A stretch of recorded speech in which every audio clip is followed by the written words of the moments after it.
बेंगलुरु के international Kempegowda airport से नमाज पढ़ते हुए कुछ लोगों का वीडियो सामने आया है। भाजपा प्रवक्ता विजय प्रसाद ने इस वीडियो को एक्स पर पोस्ट करते हुए सवाल उठाया कि टर्मिनल 2 जैसे हाई सिक्योरिटी जोन में इस तरह की अनुमति कैसे दी गई। उन्होंने मुख्यमंत्री सिद्धरामैया और मंत्री प्रियांक खड़गे से जवाब मांगा है। प्रसाद ने कहा कि क्या इन लोगों ने एयरपोर्ट पर इस समय नमाज पढ़ने की पहले से इजाजत ली थी।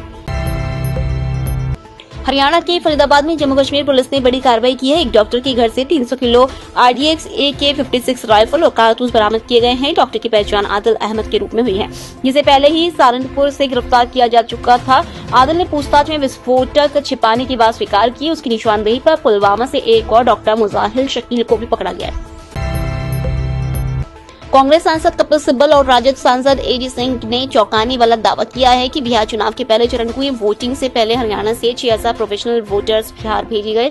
उन्होंने कहा कि 3 नवंबर को करनाल और गुरुग्राम से 6 स्पेशल ट्रेनें चली, जिनमें ये संदिग्ध लोग सवार थे। सांसदों ने चुनाव आयोग से जांच की मांग की है। बिहार विधानसभा की 243 सीटों पर 2 चरणों में चुनाव हो रहे हैं, जिनके नतीजे 14 नवम्बर को आएंगे।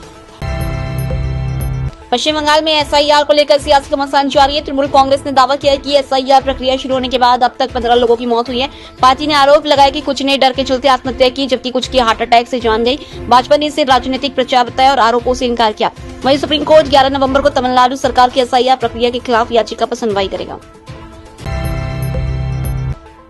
अमेरिकी राष्ट्रपति डोनाल्ड ट्रंप ने ट्रुथ सोशल पर पोस्ट कर दावा किया कि टैरिफ से अरबों डॉलर की कमाई हो रही है और इस मुनाफे से अमेरिकी नागरिकों को $2,000 का डिविडेंड दिया जाएगा।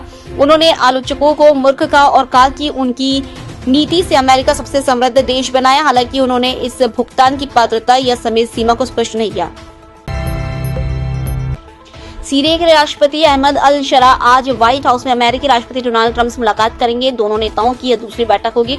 इससे पहले वे मई 2025 में सऊदी अरब में मिले थे। अमेरिका ने हाल ही में अल शरा को आतंकियों की सूची से हटा दिया है। अमेरिकी विदेश मंत्रालय ने कहा था कि सीरियाई सरकार ने अमेरिकी शर्तें पूरी की हैं, जिनमें हथियार नष्ट करना और लापता अमेरिकियों की तलाश शामिल है।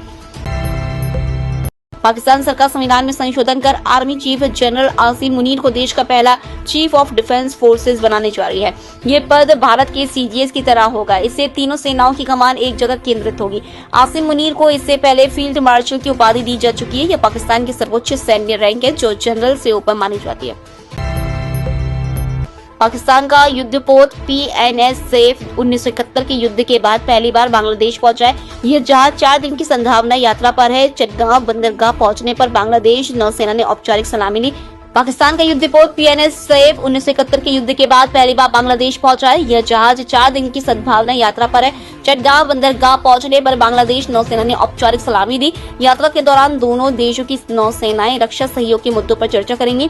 अगस्त 2024 में शेख हसीना सरकार के पतन के बाद पाकिस्तान ने नई अंतरिम सरकार का स्वागत किया था, जिसके बाद दोनों देशों के रिश्ते बेहतर हो रहे थे।